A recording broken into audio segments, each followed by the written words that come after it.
पे क्वेश्चन देखो, यहाँ पे क्वेश्चन में क्या कह रहा है, कह रहा है कि एक दुकानदार 2 टीवी खरीदता है, ठीक है। एक दुकानदार 2 टीवी सेटों को एक ही मूल्य पर बेचता है, ठीक है।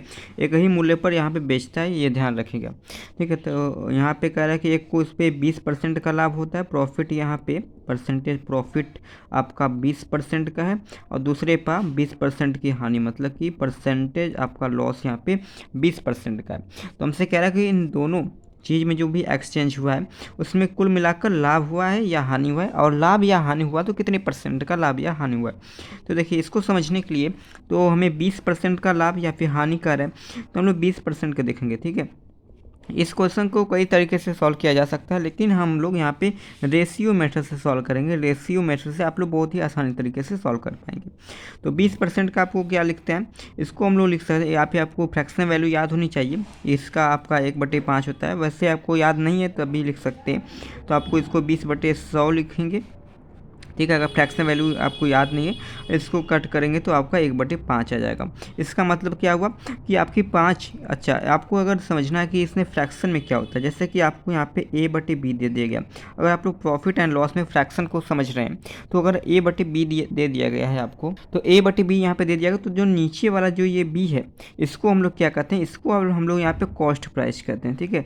जो भी कॉस्ट प्राइस मतलब जिस मूल्य पर आपकी वस्तु खरीदी गई है, और जो ऊपर A है, जो ऊपर आपका नॉमिनेटर होता है, उसमें हम लोग जो दिखाते हैं वो बेसिकली हम लोग दिखाते हैं यहाँ पे चेंज को दिखाते हैं, ठीक है। यहाँ पे बेसिकली हम लोग चेंज को दिखाते हैं, तो इसलिए आपका जो ऊपर वाला फ्रैक्शन हो जाएगा आपको चेंज को रिप्रेजेंट करेगा, और नीचे वाला यहाँ पे CP को रिप्रेजेंट करेगा। तो अपने यहाँ पे फ्रैक्शन पे आएंगे, तो जो भी यहाँ पे फ्रैक्शन था, तो यहाँ पे आपका 1/5 हो गया। इसका मतलब क्या हुआ कि आपका यहाँ पे कॉस्ट प्राइस है, जो नीचे वाला दी गई है आपको कॉस्ट प्राइस दी गई है, और जो ऊपर वाला आपका चेंज रिप्रेजेंट कर रहा है। इसका मतलब क्या होगा कि अगर प्रॉफिट हो रहा है तो 5 की वस्तु यहाँ पे 1 में चेंज कर दिया, मतलब 1 को प्लस कर दिया, तो आपका यहाँ पे 6 में बेची जाएगी। और अगर आपको लॉस हो रहा है तो 5 की वस्तु यहाँ पे 1 के लॉस में, यहाँ पे जो है 1 के लॉस में आपको 4 में बेची जाएगी। दोनों को ऐड करते हैं, दोनों को ऐड करेंगे तो आपको यहाँ पे 10 आ जाएगा। इसको ऐड करेंगे तब भी यहाँ पे आपका, अब जो ये दोनों आया हम लोग दोनों को यहाँ पे सिंपल मल्टीप्लाई कर देंगे, तो 5 5 यहाँ पे 25 हो जाएगा। इसको मल्टीप्लाई करेंगे 24 हो गया।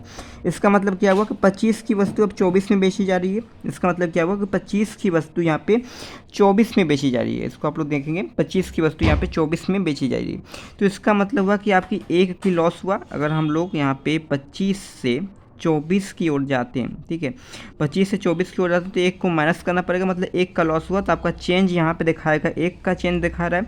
और आपका यहाँ पे कॉस्ट प्राइस लेफ्ट वाला लिखेंगे, मतलब 25 हो गया। इसे हमें परसेंटेज में चेंज करना है, तो आपको 100% से यहाँ पे मल्टीप्लाई करना पड़ेगा, ठीक है। 100% से यहाँ पे मल्टीप्लाई करेंगे, 25 यहाँ पे 4 बार हम काटेंगे तो 4% का यहाँ पे आपको लॉस हो जाएगा। तो आपका जो हो जाएगा परसेंटेज लॉस हो जाएगा, 4% का लॉस हो जाएगा। तो हम लोग यहाँ पे परसेंटेज लॉस लिखेंगे, तो 4% का आपका यहाँ पे आंसर हो जाएगा।